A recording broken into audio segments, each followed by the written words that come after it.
Fala galera, beleza? No tutorial de hoje a gente vai falar sobre o protetor de hélices do Rubsan, tá? O procedimento para troca é o mesmo para todos os modelos, tanto o L como o H107C, enfim, o procedimento para troca é o mesmo, tá? Então a gente vai fazer um tutorial aqui rápido aqui para vocês fazerem a colocação correta. Vamos lá? Então pessoal, o que a gente tem que entender é o seguinte, que aqui no Rubsan, todos os modelos do X4 ele vem com duas cores diferentes de hélice, tá? Ou é preta e branca, ou é preto e verde, preto e vermelho, enfim. Eles vêm sempre assim, tá? Duas cores iguais. Só que o que você tem que entender é o seguinte, que cada hélice ela tem uma letra diferente, tá? Cada hélice tem uma rotação diferente, ou para a direita ou para a esquerda. Então você tem que prestar atenção nisso na hora de você trocar. Por exemplo, você está vendo aqui duas cores brancas aqui no meu. Se na hora de eu trocar a hélice, eu colocar o protetor e eu inverter os lados, mesmo ele sendo da mesma cor, ele não vai voar, tá? Então vocês têm que prestar muita atenção nisso. Então uma dica que eu faço, como é que é? Você vai pegar uma folha sulfite, pega o quadricóptero, com o lado da bateria, onde você pluga a bateria, vira para você, a parte da frente dele virado para sua frente. Então você vai colocar uma seta aqui indicando que a parte da frente é para cá, correto? Aí você vai fazer o seguinte, você vê a letra que é aí da sua hélice, ela fica bem aqui no canto aqui das hélices aqui, ó, tá?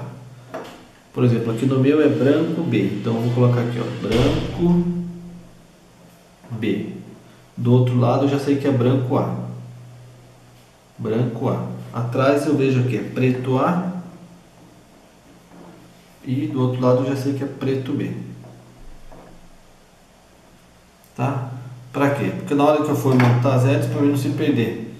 Porque não adianta, por exemplo, como eu falei, duas cores iguais brancas, mas se você inverter o lado ele não vai voar, ok? Então já posso tirar daqui da folha. Para fazer a retirada das hélices, vai pegar a chave bem embaixo aqui das hélices. Você vai colocar a chave bem devagar e você vai fazer um pêndulo. Ó, ela já subiu. Você viu que ela já subiu? Você já pode puxar com a mão. Faz esse mesmo esquema para todas as hélices. Coloca aqui a chave, faz um pêndulo devagar, você vai sentir que ela vai subir. Ó, você já pode puxar com a mão. Faz isso para todas. Tiramos todas as hélices. Agora que a gente vai? Agora a gente pega aquela folha que a gente fez naquela hora, as marcações, coloca aqui. Parte da frente que você fez é virada para cá, da bateria para cá. Você vai pegar o protetor de hélice com esses relevos aqui, ó, para cima.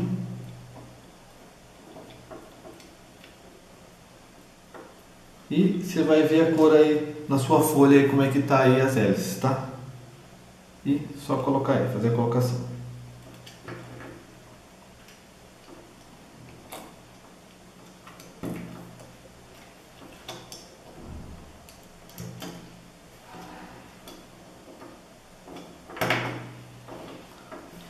Pronto, terminou a colocação. Seu quadricóptero já está protegido aí contra batidas na parede ou qualquer outro lugar aí. Ok? Obrigado pessoal por assistir. Até mais.